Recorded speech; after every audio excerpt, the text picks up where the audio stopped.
Hello दोस्तों, आप सभी को मेरा राम राम।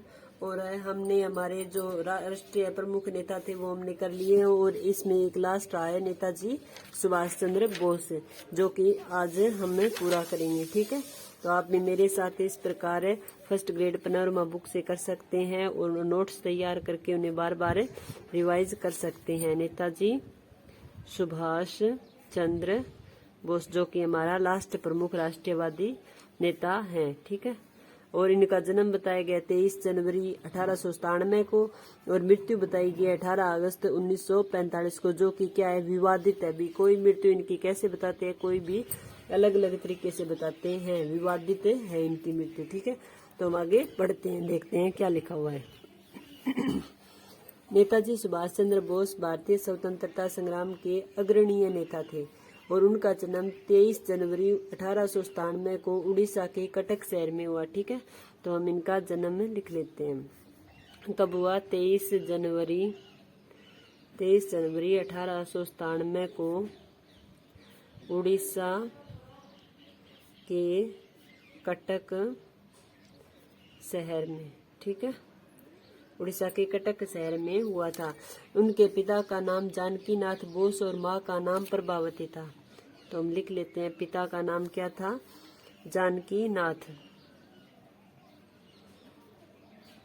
जानकीनाथ और माता कौन थी? प्रभावती।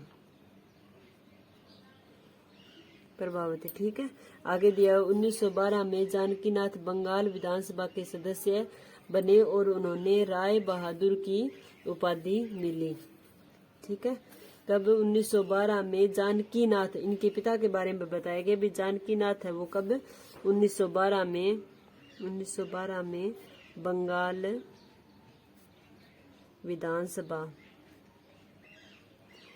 विधानसभा के सदस्य बने और उन्होंने राय बहादुर की उपाधि मिली। जानकीनाथ को कौन सी उपाधि मिली हुई है? राय बहादुर की। तो इनका पॉलिटिकल से संबंध था। ठीक है, नेताजी सुभाष चंद्र बोस के पिता बंगाल विधानसभा के सदस्य थे और उन्हें राय बहादुर की उपाधि मिली। आगे दत्त परिवार को कोलकाता का एक कुलीन परिवार माना जाता था। 16 वर्ष की आयु में 1913 में सुभाष ने मैट्रिक की परीक्षा वो कटक से उत्तीर्ण की। ठीक है, मैट्रिक की परीक्षा उन्होंने कहाँ से की? मैट्रिक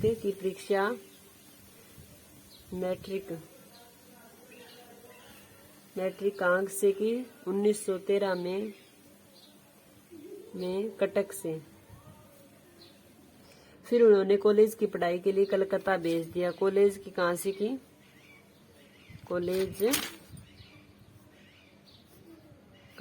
कलकत्ता से की पढ़ाई। इसको अखिल भारतीय ट्रेड यूनियन कांग्रेस का अध्यक्ष भी चुना गया। अखिल भारतीय ट्रेड यूनियन कांग्रेस के अध्यक्ष किसे बनाया गया? नेताजी सुभाष चंद्र बोस को बनाया गया। आगे दिया हुआ है, सुभाष चंद्र बोस कांग्रेस की नरमपंथी विचारधारा के विरोधी थे। ये तो हमें पता ही है भी। लाल बाल पाल और नेताजी कैसे थे?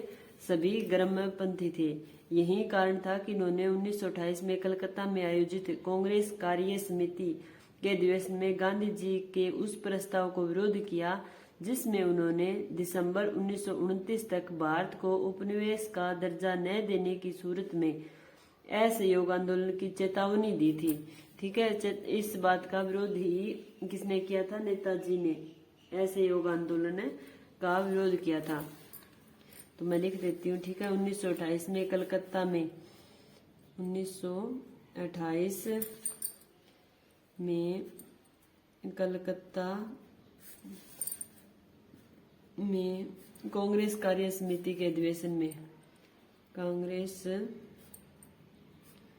कार्य समिति के अधिवेशन में गांधी जी का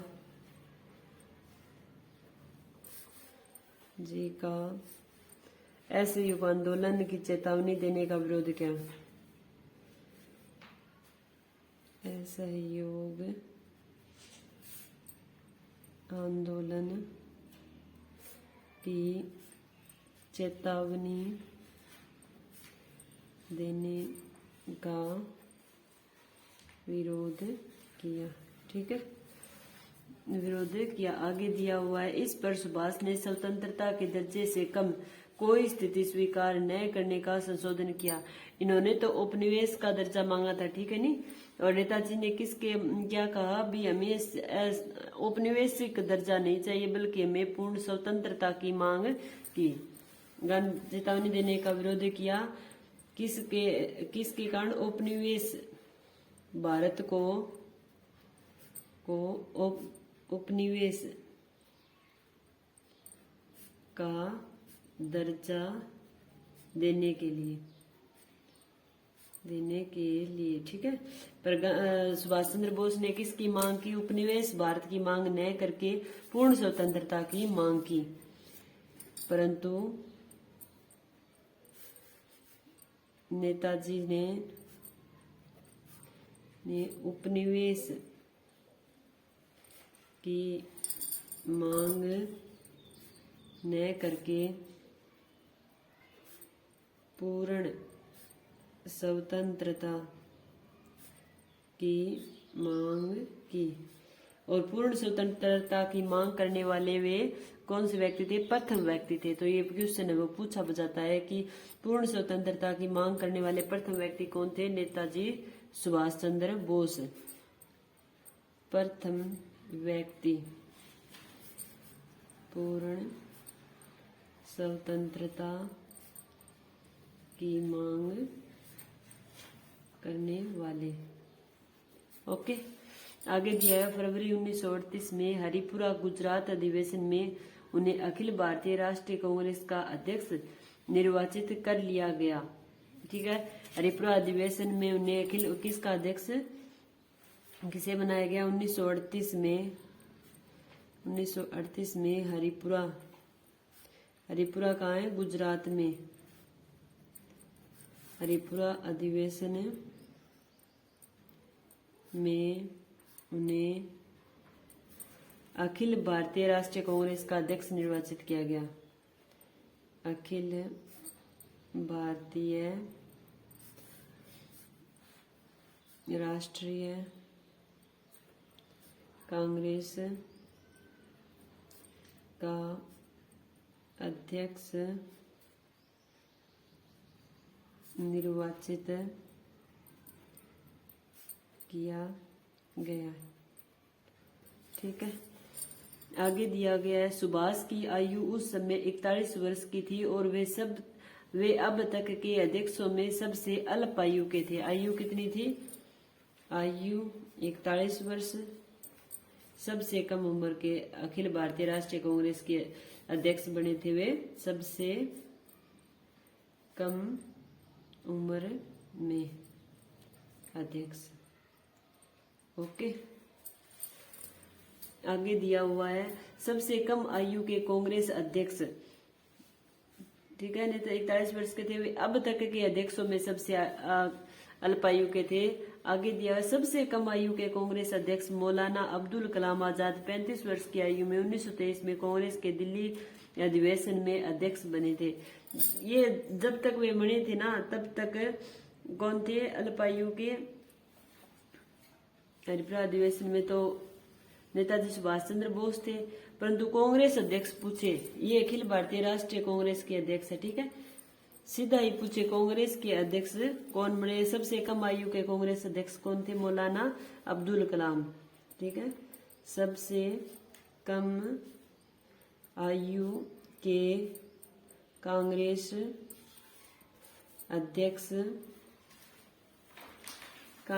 अध्यक्ष कौन थे?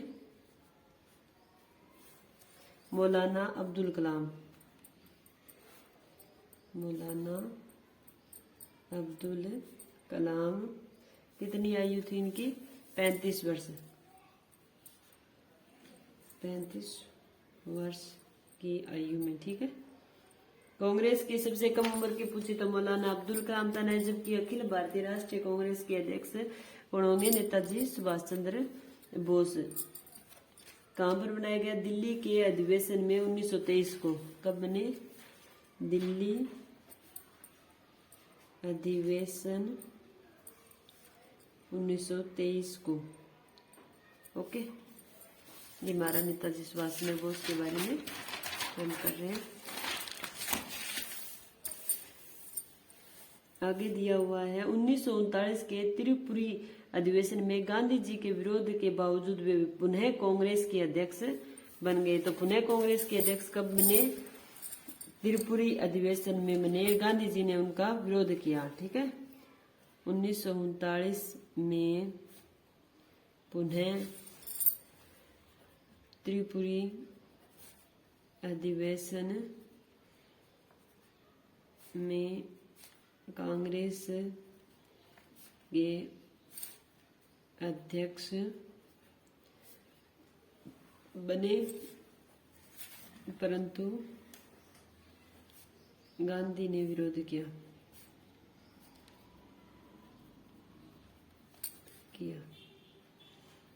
ओके, आगे दिया हुआ है बाद में गांधी जी के विरोध के कारण अध्यक्ष पद से त्याग पत्र देकर 1 मई 1939 को उन्होंने फॉरवर्ड ब्लॉक की स्थापना की। बाद में त्याग पत्र दे दिया। ठीक है, गांधी जी ने विरोध किया तो बाद में उन्होंने क्या है, त्याग पत्र दे दिया। और 1 मई 1939 को फॉरवर्ड ब्लॉक की स्थापना की।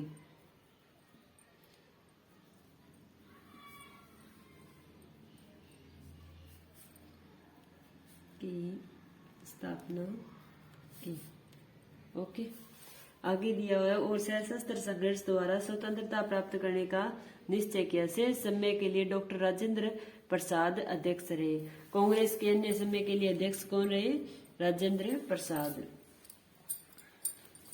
आगे दिया है सितंबर 1939 में यूरोप में युद्ध आरंभ हुआ। फॉरवर्ड ब्लॉक ने अंग्रेज विरोधी कार्य तीव्र गति से प्रारंभ कर दिए और 4 जुलाई 1940 को होलबेल स्मारक ध्वस्त करने के आरोप और बाहर सुरक्षा कानून के तहत अधिकारियों ने उन्हें कारावास में डाल दिया। ठीक है, होलबेल स्मारक को उन्होंने ध्वस्त कर दिया और बाहर सुरक्षा कानून के तहत उन्हें जेल में डाल दिया गया, नेताजी सुभाष चंद्र बोस को। यूरोप युद्ध कब प्रारंभ हुआ? 1939 में। ठीक है, 1939 में यूरोप युद्ध हुआ और भारत में भी क्रांति अंग्रेजों का विरोध तीव्र गति से किया। तब नेताजी ने अंग्रेजों का तीव्र गति से विरोध किया।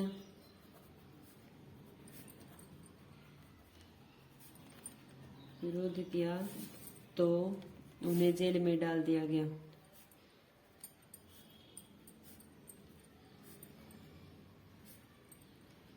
ठीक है, आगे दिया हुआ है 4 जुलाई 1940, ये बता दिया ने, होलबेल स्मारक ध्वस्त करने आरंभ में जेल में कब डाल दिया गया? 1940 को होलबेल स्मारक को ध्वस्त करने के आरोप में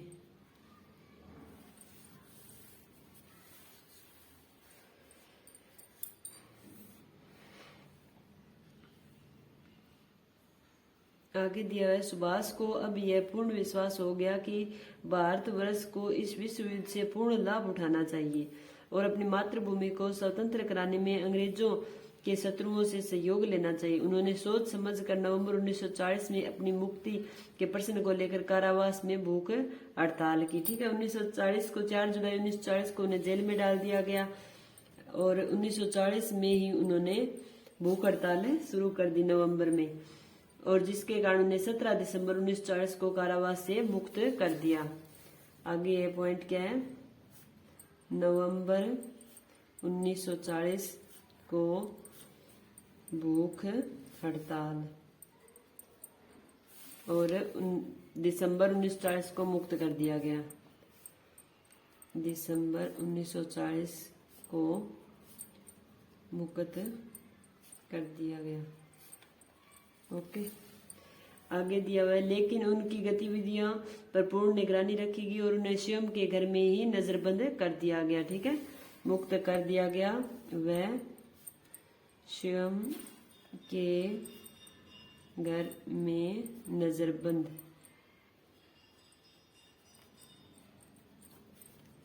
किया गया। आगे है, 16 फरवरी 1941 के दिन वे पुलिस की आंखों में धूल झोंककर अपने कलकत्ता स्थित घर से पठान के भेष में निकल गए। कब? 16 फरवरी 1941 को। 16 फरवरी 1941 को पठान के भेष में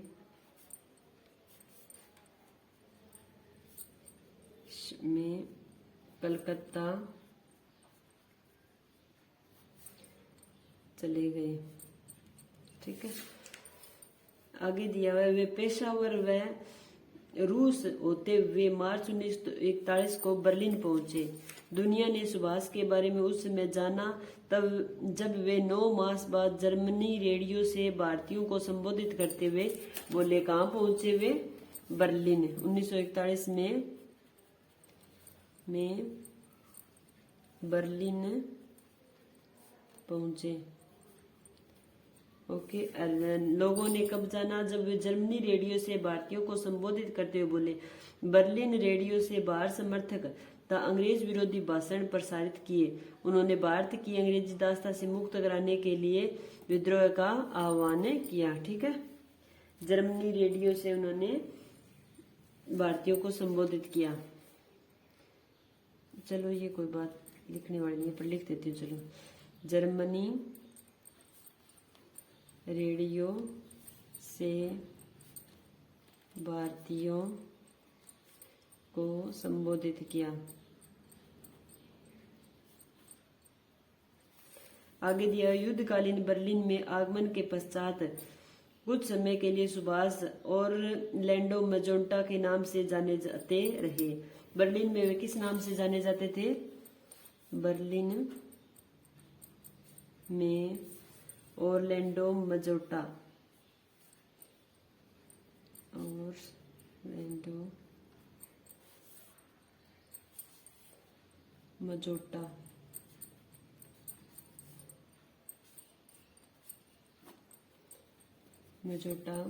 के नाम से नेताजी जाने जाते थे। ओके, ये याद रखना है। मैं बर्लिन में उन्हें ओरलैंडो मजेटा के नाम से जाना जाता था। सुभाष ने बर्लिन में 2 नवंबर 1941 को स्वतंत्र भारत केंद्र की स्थापना की। ठीक है, इसके साथ ही सुभाष ने एक सैन्य दल का भी निर्माण किया। बर्लिन में किसकी स्थापना की? स्वतंत्र भारत केंद्र की स्थापना। बर्लिन में 2 नवंबर 1941 को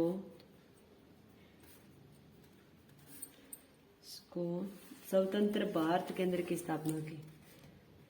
स्वतंत्र भारत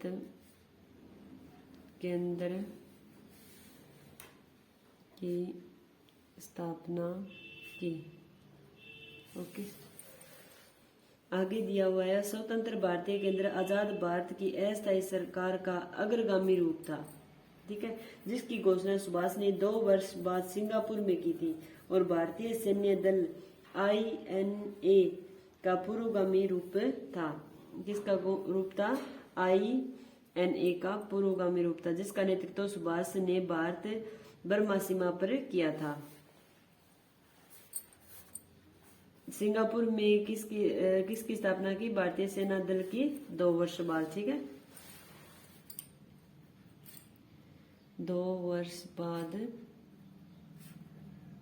सिंगापुर में भारतीय सैन्य दल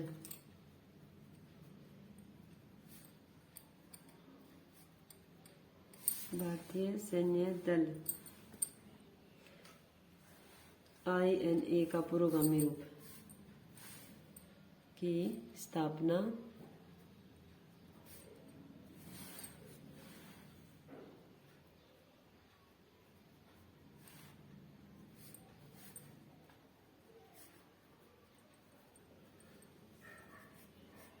पुरोगामी रूप। ओके, आगे दिया हुआ है जिसका नेतृत्व INA की स्थापना सुभाष ने कहां से की? बर्मा सीमा पर किया था। भारतीय सेना दल को सुभाष ने आजाद हिंद फौज में समाहित कर लिया। ठीक है, बाद में किसमें? आजाद हिंद फौज में उन्हें शामिल कर लिया। IAN का नेतृत्व सुभाष ने कहां से किया? बर्मा से। का नेतृत्व सुभाष ने बर्मा से किया। ठीक है, आगे दिया सुभाष नाजी पार्टी से सीधे संपर्क करने में समर्थ थे। जर्मन में ही सुभाष को सर्वप्रथम नेताजी कहकर बुलाया गया। सर्वप्रथम सुभाष को नेताजी कहाँ कहा गया? सर्वप्रथम सुभाष को नेताजी जर्मनी में कहा गया।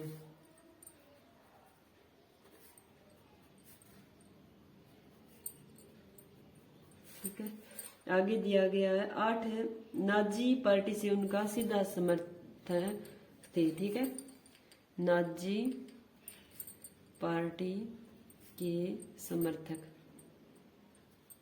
थे नेताजी। ठीक है, आगे दिया हुआ है 8 दिसंबर 1941 को जापान ने अंग्रेजों के विरुद्ध युद्ध की घोषणा कर दी और 1 फरवरी 1942 को जब अंग्रेजों ने सिंगापुर में जापानियों के सामने हथियार डाले, उसी दिन से नेताजी ने एशिया जाने की योजना बनाना प्रारंभ कर दिया। भी जब अंग्रेजों ने जापान के सामने हथियार डाल दिए, भी हार मान ली, तब नेताजी ने भारत जाने की योजना बनाई। भी एशिया जाकर हम भी अंग्रेजों को भारत से बाहर निकालेंगे। ठीक है,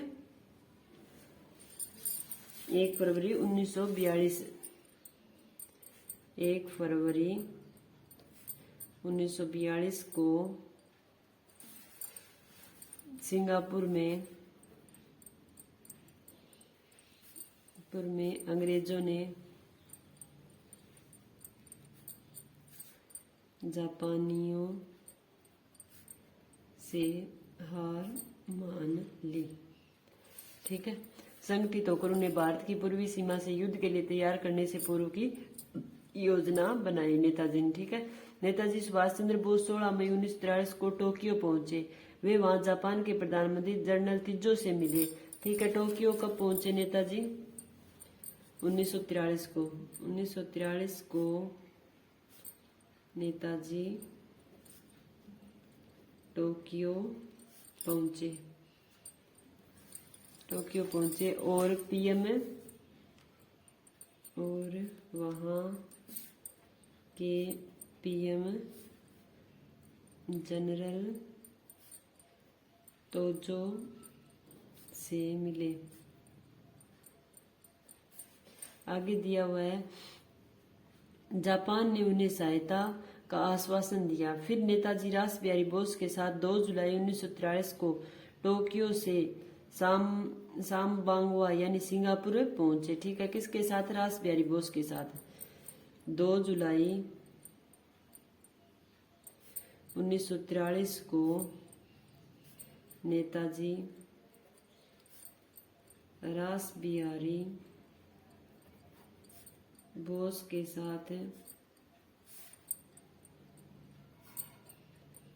के साथ सिंगापुर पहुंचे।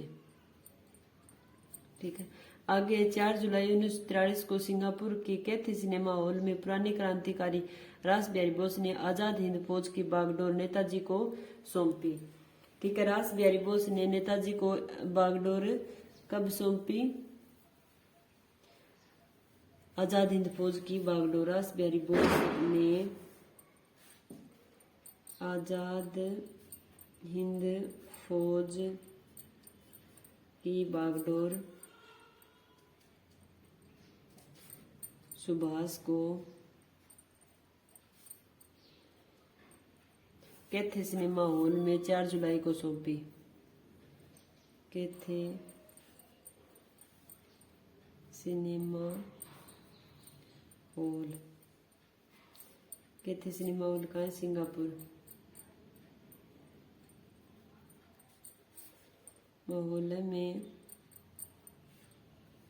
आजाद हिंद फौज की बागडोर सुभाष को कैथे सिनेमा हॉल सिंगापुर में सौंपी। कब? 4 जुलाई को। ठीक है, आगे दिया हुआ है। और इंडियन इंडिपेंडेंस लीग की सभापति पद से इस्तीफा देकर सुभाष चंद्र बोस को इस पद पर नियुक्त किया गया। और किसकी सौंपी? इंडियन इंडिपेंडेंस लीग के सभापति बनाया। और इंडियन इंडिपेंडेंस लीग के सभापति बनाया। ठीक है, आगे दिया हुआ है INA का पुनर्गठन किया गया था। इसका आदर्श एकता, विश्वास व त्याग बना। नेताजी ने दिल्ली चलो का नारा दिया। दिल्ली चलो का नारा किसने दिया? नेताजी ने। ठीक है, दिल्ली चलो का नारा नेताजी ने दिया। ठीक है, और क्या किया? INA का पुनर्गठन किया। और इनका आदर्श क्या था? INA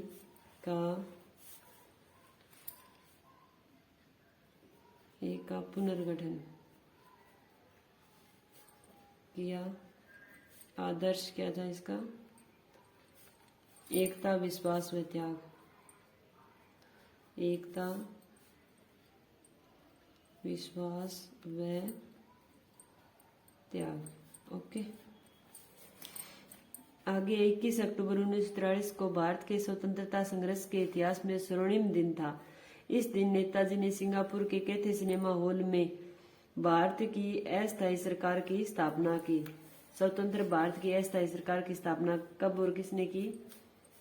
स्वतंत्र भारत की अस्थायी सरकार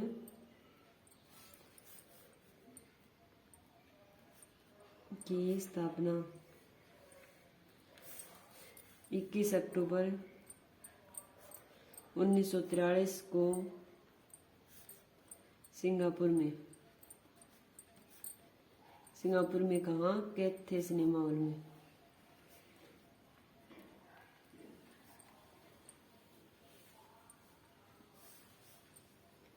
ठीक है, नेताजी ने की।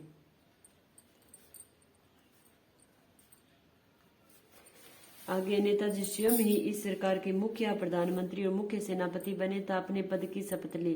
क्या कहा? ईश्वर के नाम पर मैं यह पावन शपथ लेता हूं कि भारत और उसके 38 करोड़ विश्व निवासियों को स्वतंत्र कराऊंगा। इंकलाब जिंदाबाद और आजाद हिंद जिंदाबाद के गगनभेदी नारों से वातावरण गूंज उठा। इस सरकार ने ब्रिटेन, अमेरिका के विरुद्ध युद्ध की घोषणा कर दी। ठीक है, कौन से नारे कौन कौन से थे? ये पहले भी आ गए, इंकलाब जिंदाबाद और आजाद हिंद फौज। ठीक है, इंकलाब जिंदाबाद, आजाद हिंद फौज, आजाद हिंद जिंदाबाद के नारे दिए। ठीक है, आगे दिया हुआ है संसार की 9 शक्तियां यानी चीन, Korea, Ireland, Burma, Philippines, Thailand, Japan, Germany व इटली ने इस अस्थायी सरकार को मान्यता प्रदान की। इस अस्थायी सरकार को मान्यता किसने दी? 9 शक्तियों ने यानी 9 देशों ने अस्थायी सरकार को मान्यता दी 9 शक्तियों ने। ठीक है, इन 9 शक्तियों में कौन कौन से थे? चीन, कोरिया, आयरलैंड, बर्मा, फिलीपींस,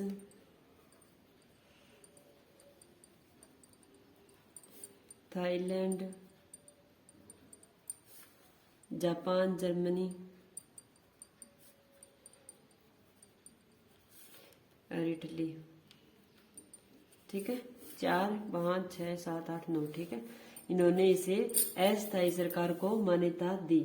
आगे 8 नवंबर 1943 को जापान सरकार ने नव विजित अंडमान व निकोबार द्वीपों को भी आजाद हिंद की अस्थायी सरकार को सौंप दिया है। अंडमान और निकोबार को कब सौंपा गया आजाद हिंद को?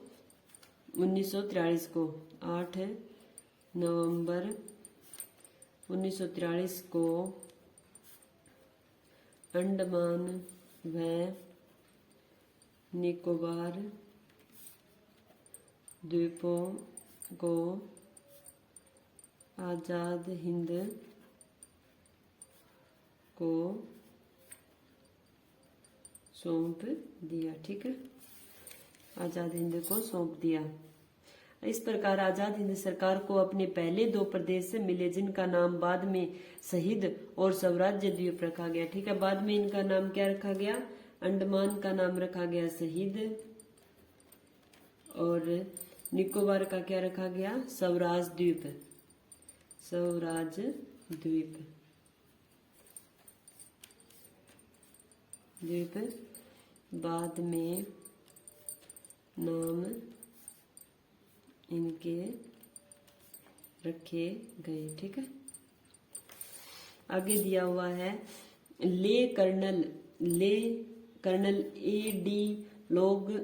लोगनाथन को अस्थायी सरकार की ओर से उनका प्रथम भारतीय प्रशासक नियुक्त किया गया। प्रथम भारतीय प्रशासक किसे नियुक्त किया गया अस्थायी सरकार का? अस्थायी सरकार का प्रथम प्रशासक किसे नियुक्त किया गया? ले को, ले और कर्नल ले हो गया एक तो, और दूसरा हो गया A.D. Loganathan. A.D. Loganathan.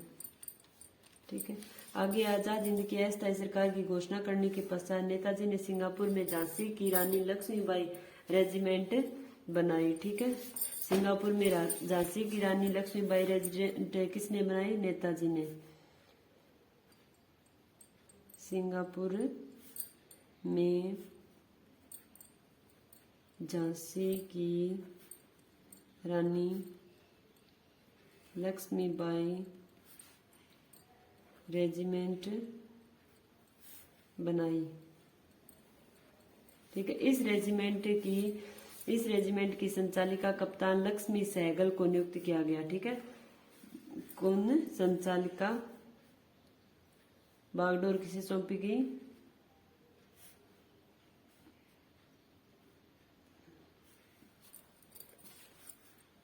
Lakshmi Sehgal.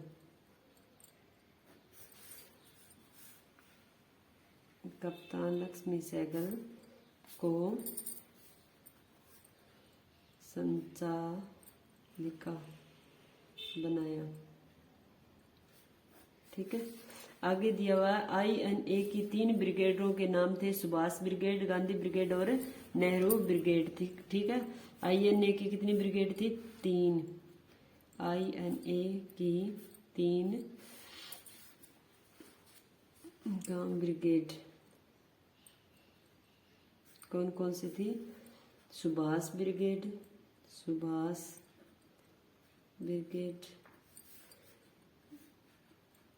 Gandhi brigade, Nehru brigade. ठीक है, आगे दिया हुआ नेताजी स्वतंत्र भारत के पहले प्रदेश अंडमान में 31 दिसंबर 1943 को गए। अंडमान से नेताजी ने बर्मा के लिए प्रस्थान किया और यहां जाकर अस्थायी सरकार भारतीय स्वतंत्र लीग और IN की सर्वोच्च कमांड का मुख्यालय जनवरी 1944 के प्रथम सप्ताह में रंगून स्थापित कर दिया। इस प्रकार 2 मुख्यालय बने, एक रंगून और दूसरा सिंगापुर। ठीक है, INA के सर्वोच्च कमांड के मुख्यालय कहाँ बनाया गया? भारतीय स्वतंत्र लीग का। इन तीनों का मुख्यालय कहाँ बनाया गया? लिख देती हूँ, अस्थायी सरकार अस्थायी सरकार, भारतीय स्वतंत्रता लीग,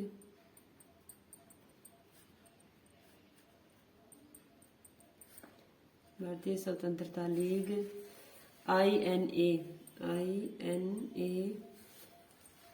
का मुख्यालय,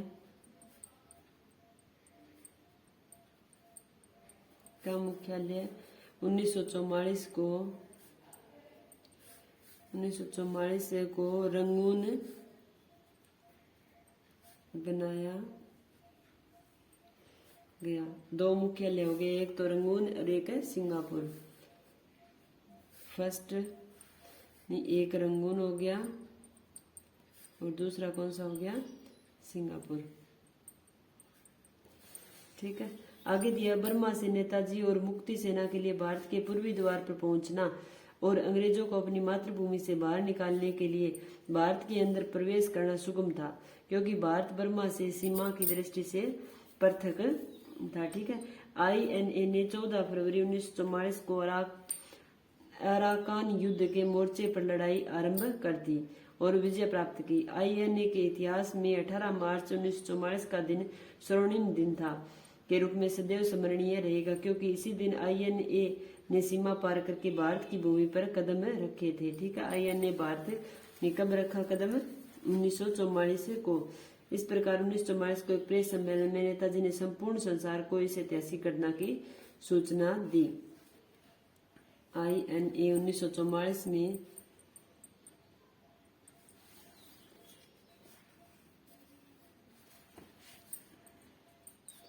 INA का भारत में आगमन हुआ। ठीक है, कौन से युद्ध के पश्चात, अराकन युद्ध के पश्चात,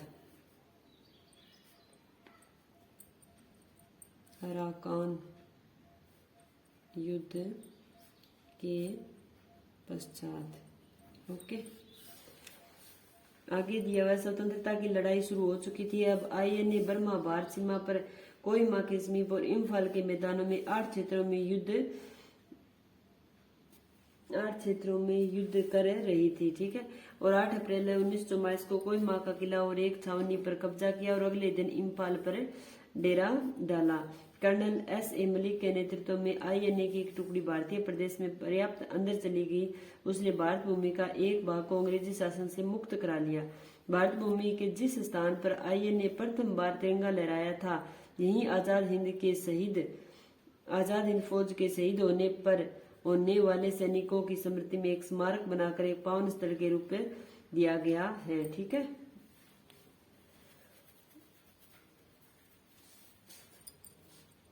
आजादी हिंद स्थान पर INA ने प्रथम बार तिरंगा लहराया। तो ठीक है, कोहिमा और इम्फाल पर। ठीक है, कोहिमा में है उनका। ठीक है, जहाँ पर तिरंगा फहराया और आजाद हिंद के शहीदों के एक स्मारक के रूप में जाना जाता है।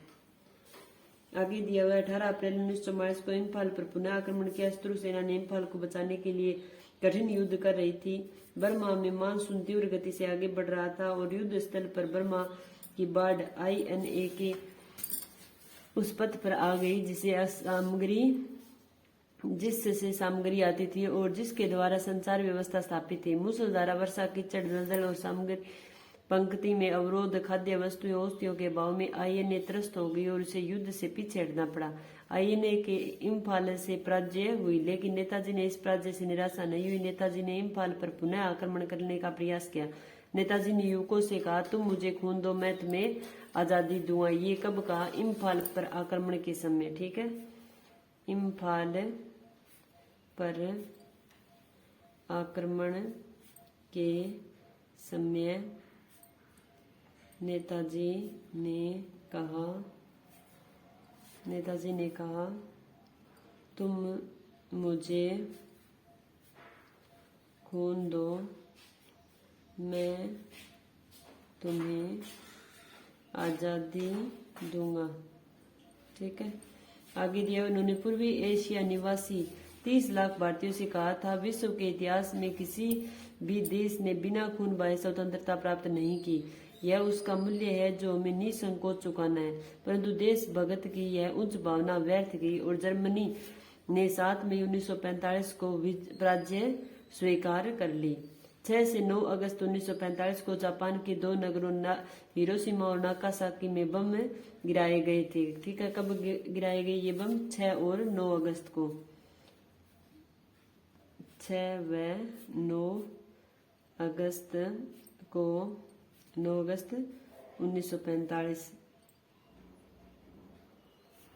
को हिरोशिमा व नागासाकी पर बम गिराए गए।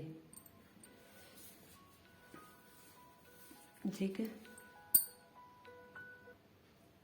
आगे दिया हुआ है जर्मनी व जापान की पराजय पर नेताजी ने 17 बम गिराए गए। तो जापान ने भी 13 अगस्त 1945 को अपनी पराजय स्वीकार कर ली। जापान ने पराजय कब स्वीकार की? 13 अगस्त को। जापान ने 13 अगस्त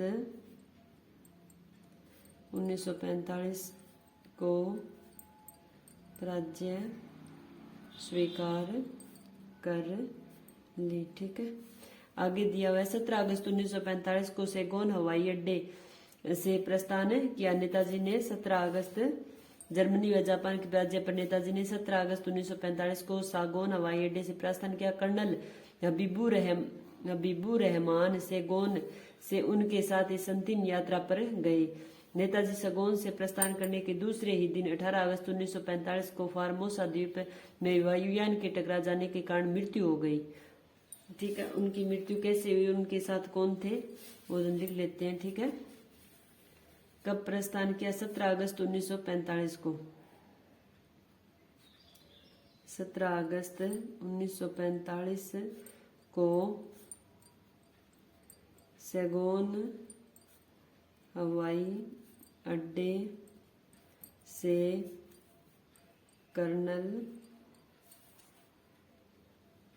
हबीबुर रहमान सैगोन के साथ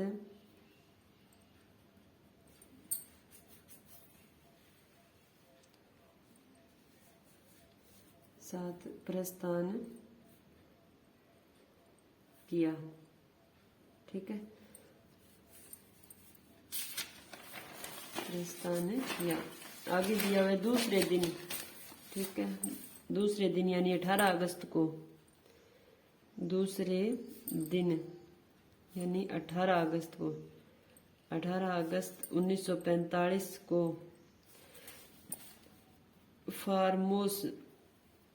फार्मोसा द्वीप में वायुयान के टकरा जाने के कारण मृत्यु। ठीक है, और उनके अवशेष रेनकोजी मंदिर यानी टोक्यो में रखे गए। उनके अवशेष कहाँ हैं? उनके अवशेष रेनकोजी मंदिर में। ठीक है, ये मंदिर कहाँ है? टोक्यो में मंदिर में है। ठीक है, आगे निश्चय ही INA युद्ध स्थल पर स्वतंत्रता की लड़ाई में विजय प्राप्त करने में असफल रही, परंतु इसने राजनीतिक और मानसिक रूप से भारतीय स्वतंत्रता संग्राम में बहुत महत्वपूर्ण भूमिका निभाई। द्वितीय विश्व युद्ध की समाप्ति अगस्त 1945 में हुई। ठीक है, द्वितीय विश्व युद्ध कब समाप्त हुआ? अगस्त 1945 में। INA के 20,000 सैनिक लाल किले में बंदी थे। जनता ने इन सैनिकों को मुक्त कराने के लिए मांग की। कांग्रेस की कार्य समिति ने एक सुरक्षा समिति बनाई जिसकी कार्य INA के पुरुषों व स्त्रियों पर अभियोग चलाए जाने की दशा में उनके रक्षात्मक कार्रवाई करना था। इस समिति के सदस्य सरनेता तेज बहादुर शर्पू, कैलाश नाथ काटजू, भुल्लाभाई देसाई, जवाहरलाल नेहरू, आसफअली व रघुनंदन सारन थे। ठीक है, कौन सी सुरक्षा समिति बनाई? कार्य समिति ने क्या बनाई? एक सुरक्षा समिति बनाई। और इसके सदस्य कौन थे? सुरक्षा समिति के सदस्य कौन कौन थे? तेज बहादुर शरपू, कैलाशनाथ काटचू, कैलाशनाथ काटजू, भूलाबाई देसाई,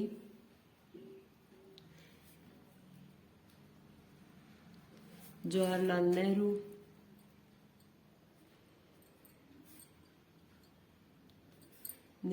आसफ अली व रघुनंदन सारन थे। ठीक है, आगे आईएनए के 3 उच्च पदाधिकारी शहनाज खां, पीके सहगल व गुरुदयाल ढिल्लो पर लाल किले में एक सैनिक न्यायालय में देशद्रोह का अभियोग चला। ठीक है, आईएनए के ये इंपॉर्टेंट क्वेश्चन है। आईएनए के किन 3 पदाधिकारियों पर केस न्यायालय में देशद्रोह का केस चला। ठीक है, आईएनए के 3 उच्च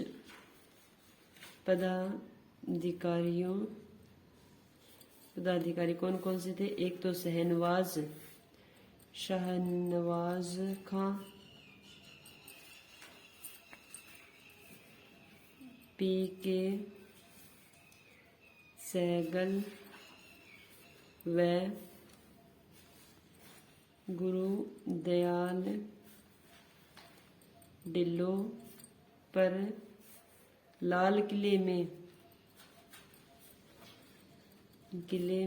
एक सैनिक न्यायालय ने लाल किले में एक सैनिक न्यायालय ने देशद्रोह का अभियोग चलाया। ओके, आगे दिया हुआ है सैनिक अभियोग 5 नवंबर 1945 को प्रारंभ हुआ और 31 दिसंबर 1945 को समाप्त हो गया। उन पर यह आरोप था कि उन्होंने ब्रिटिश सम्राट के विरुद्ध युद्ध छेड़ा था और 3 जनवरी 1946 को सैनिक न्यायालय ने तीनों अभियोगिताओं को सम्राट के विरुद्ध युद्ध करने का दोषी ठहराया, लेकिन अंग्रेज सरकार को जनता की भावनाओं का सम्मान करते हुए उन्हें मुक्त करना पड़ा और इस मुकदमे में भूलाबाई देसाई ने महत्वपूर्ण भूमिका निभाई। ठीक है, चला इतना काफी। ठीक है, तो आज हमारा ये नेताजी सुभाष चंद्र बोस है वो कंप्लीट हो गया और कल हम इसके ऑब्जेक्टिव टाइप क्वेश्चन करेंगे। फिर हमारे भारत के प्रमुख राष्ट्रवादी नेता वाला टॉपिक है वो पूरा हो जाएगा। ठीक है, ओके, मेरा वीडियो देखने के लिए आपका बहुत बहुत धन्यवाद। आगे दिया हुआ है 1914 में वे ग्रीष्मावकाश में यकायक कलकत्ता छोड़कर अपने माता पिता को बिना सूचित के तीर्थ यात्रा पर निकल पड़े। उस समय उनकी आयु 17 वर्ष थी। ठीक है, कलकत्ता को कब छोड़ा? 1914 में। ठीक है, 1914 में कलकत्ता छोड़कर तीर्थ यात्रा पर निकल पड़े। तीर्थ यात्रा पर निकल पड़े। ठीक है, आगे दिया हुआ है कलकत्ता छोड़ तीर्थ यात्रा में निकल। उस समय उनकी आयु 17 वर्ष थी। आयु कितनी थी? 17 वर्ष की। तीर्थ यात्रा पर निकल पड़े। वे आध्यात्मिक गुरु की खोज में ऋषिकेश, हरिद्वार, मथुरा, वृंदावन, वाराणसी और गया गए। उन्होंने इच्छा अनुकूल गुरु नहीं मिला तो वे निराश होकर कलकत्ता लौट आए। तीर्थ यात्रा पर निकल पड़े 17 वर्ष की आयु में, परंतु गुरु नहीं मिला। वह वापिस लौटे, कलकत्ता आ गए। ठीक है, कलकत्ता आगे दिया गया। धीरे धीरे सुभाष ने राजनीतिक चेतना का उदय होने लगा और स्वतंत्रता संघर्ष में प्रवेश करने के लिए उन्हें 2 बातों ने प्रेरित किया। एक, प्रथम तो विश्व युद्ध के दौरान, यानी पहली बात तो थी कि प्रथम विश्व युद्ध के दौरान अंग्रेजों का भारतीयों के प्रति आम व्यवहार, और दूसरी है वो ट्राम, रेल और सड़कों पर भारतीयों के साथ धृष्टता और असभ्यता का बर्ताव करना था। प्रथम विश्व युद्ध से वे अच्छी प्रकार से समझ गए कि सैनिक शक्ति के बिना कोई राष्ट्र अपनी स्वतंत्रता की रक्षा करने में समर्थ नहीं हो सकते। ये कौन समझे थे? तो ये इसमें अंडरलाइन की हुई है बात यानी इम्पोर्टेंट बात है भी, तभी इस बुक में ये अंडरलाइन की है भी, सैनिक शक्ति के बिना कोई भी राष्ट्र है वो स्वतंत्रता की रक्षा करने में समर्थ नहीं है। तो लिख देते हैं, किसने कहा? नेताजी सुभाष चंद्र बोस ने। सैनिक शक्ति के बिना कोई राष्ट्र अपनी स्वतंत्रता की रक्षा करने में समर्थ नहीं हो सकता।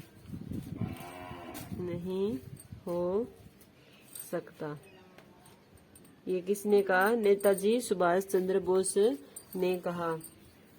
आगे दिया हुआ है, 1919 में बोस ICS की परीक्षा के लिए इंग्लैंड गए। उन्होंने वहां कैम्ब्रिज विश्वविद्यालय में प्रवेश लिया।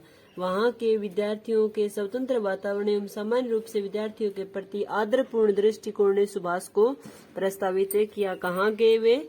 ICS की परीक्षा देने के लिए इंग्लैंड, 1919 में। ठीक है, 1919 में ICS की परीक्षा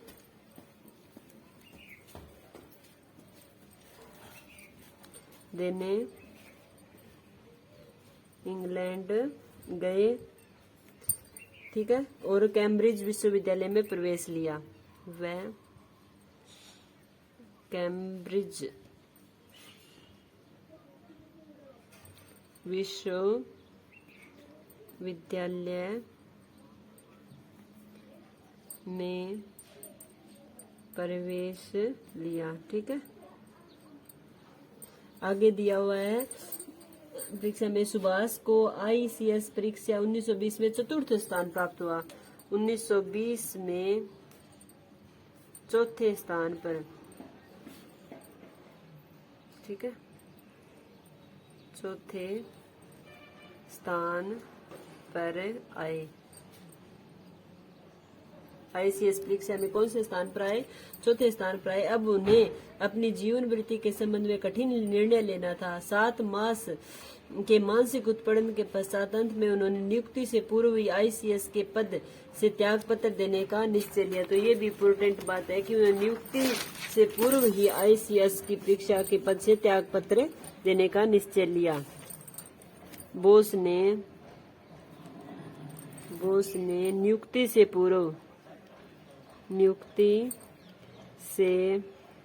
पहले ही ICS पद से त्याग पत्र देने का निश्चय किया। ठीक है, आगे दिया हुआ है, तथा भारत की आजादी के लिए काम करने के उद्देश्य से वापस लौट आए। अब तक किसी भारतीय ने ICS के इतिहास में ऐसा नहीं किया था। ठीक है, ये कौन से थे? प्रथम ICS, प्रथम भारतीय ICS। ठीक है, आगे दिया है, सुभाष 16 जुलाई 1921 को बम्बई पहुंचे और वहां महात्मा गांधी से मिले। महात्मा गांधी से मुलाकात कब और कहाँ हुई? तो मैं लिख देती हूँ, महात्मा गांधी से मुलाकात कब हुई? बम्बई में 16 जुलाई 1921 को। ठीक है, बम्बई में 16 जुलाई 1921 को हुई। आगे दिया हुआ है, उस समय उनकी आयु केवल 23 वर्ष की थी। फिर वे कलकत्ता गए, वह चित्तरंजन दास से मिले। उनकी आयु कितनी थी? आयु लिख देते हैं 23 वर्ष। फिर वे कहाँ गए? कलकत्ता में। किससे मुलाकात हुई? चित्तरंजन दास से। तो लिख देती हूँ मैं, चित्तरंजन दास से मुलाकात कहाँ हुई? कलकत्ता में। ठीक है, आगे दिया, चित्तरंजन दास सुभाष के राजनीतिक गुरु थे। ये कौन थे?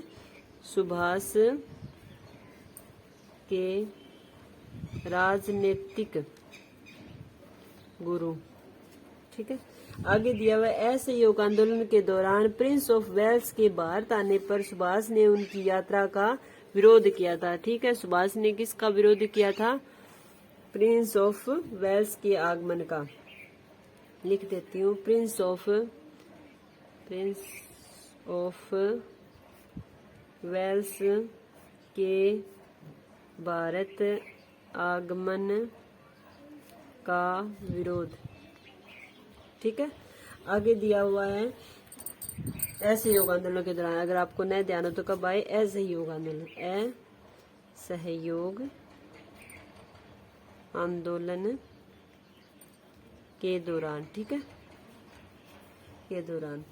आगे दिया हुआ है, अंग्रेजों ने चित्तरंजन दास और सुभाष सहित उनके साथियों को 10 दिसंबर 1921 को जेल भेज दिया। तो सुभाष और चित्तरंजन दास जेल कब गए? सुभाष के लिए जेल जाने का यह प्रथम अवसर था। तो प्रथम बार जेल अवसर लिख देती हूँ, प्रथम बार जेल कब गए? 10 दिसंबर 1921 को चित्तरंजन दास के साथ, चित्तरंजन दास व सुभाष को। ठीक है, इनको 10 दिसंबर 1921 को इन्हें जेल भेज दिया गया। कारावास से मुक्ति होने पर उन्होंने बांग्लार कथा समाचार पत्र का संपादन किया। किसका संपादन किया? बांग्लार कथा, बांग्लार कथा का संपादन।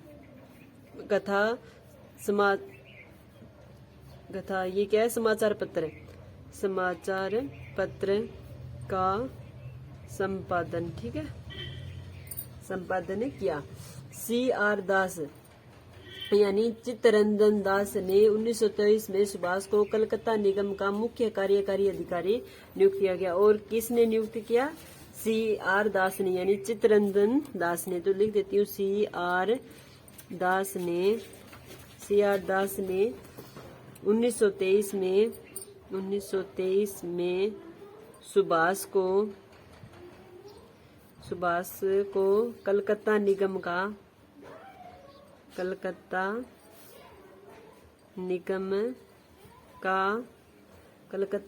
का मुख्य कार्यकारी अधिकारी नियुक्त किया। मुख्य कार्यकारी अधिकारी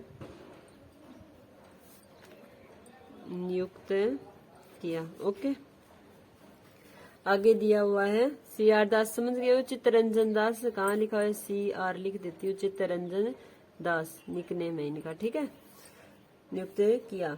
आगे दिया हुआ है, सुभाष निगम के कार्यों में जी जान से लगे, लेकिन कुछ समय बाद ही सुभाष पर क्रांतिकारी षड्यंत्र का आरोप लगाकर अंग्रेजी सरकार ने अक्टूबर 1924 में उन्हें कैद कर लिया।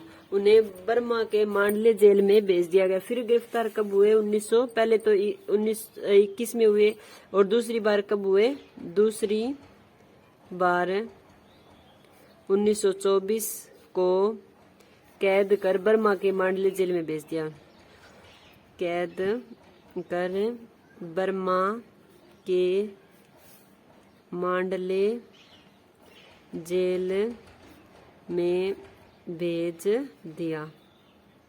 ठीक है, आगे दिया हुआ है, 2 वर्ष पश्चात सुभाष को मांडले से कलकत्ता लाया गया और वहां 1927 में स्वास्थ्य खराब होने के कारण उन्हें मुक्त कर दिया गया। फिर कब है?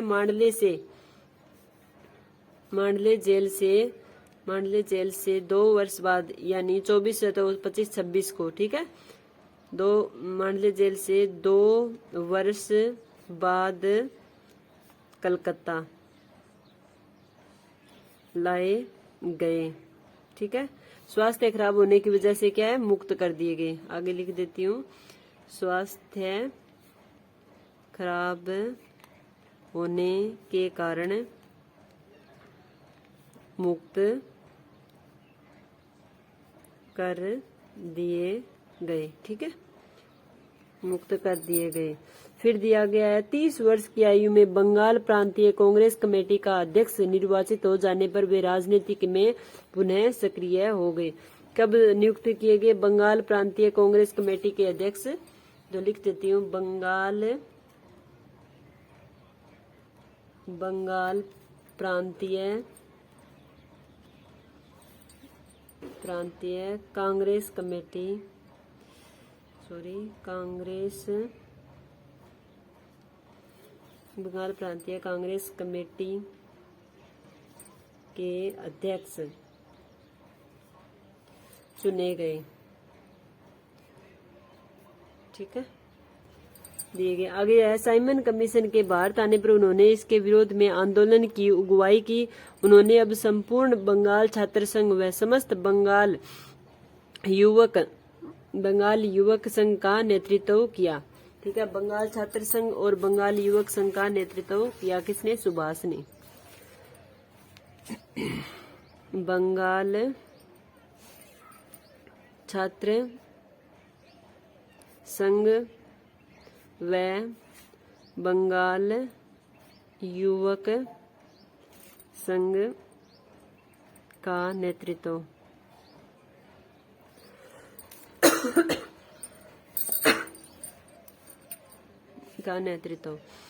आगे दिया। मद्रास में अखिल भारतीय राष्ट्रीय कांग्रेस के अधिवेशन में भारतीयों का लक्ष्य से स्वतंत्रता घोषित किया।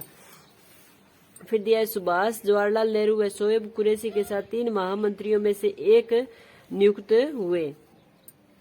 सुभाष है वो किस में हुए? 3 महामंत्रियों में से। मतलब ये 3 महामंत्री कौन कौन से थे? एक तो सुभाष, एक जवाहरलाल नेहरू, एक शोएब कुरैशी थे। इस प्रकार प्रथम बार वे अखिल भारतीय राष्ट्रीय कांग्रेस के एक नेता के रूप में उभरे। कहाँ से उभरे? मद्रास में। तो लिख देती हूँ, मद्रास में अखिल भारतीय राष्ट्रीय कांग्रेस अधिवेशन में शामिल हुए। अखिल भारतीय राष्ट्रीय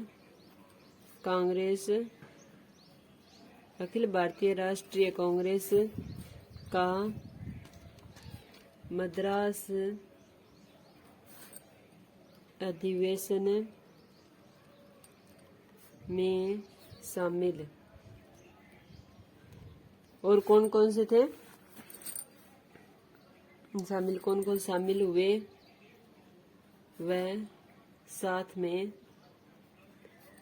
और कौन से थे साथ में? जवाहरलाल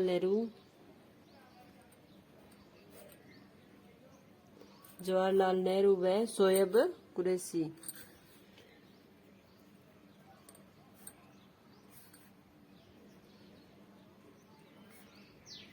थे। ठीक है।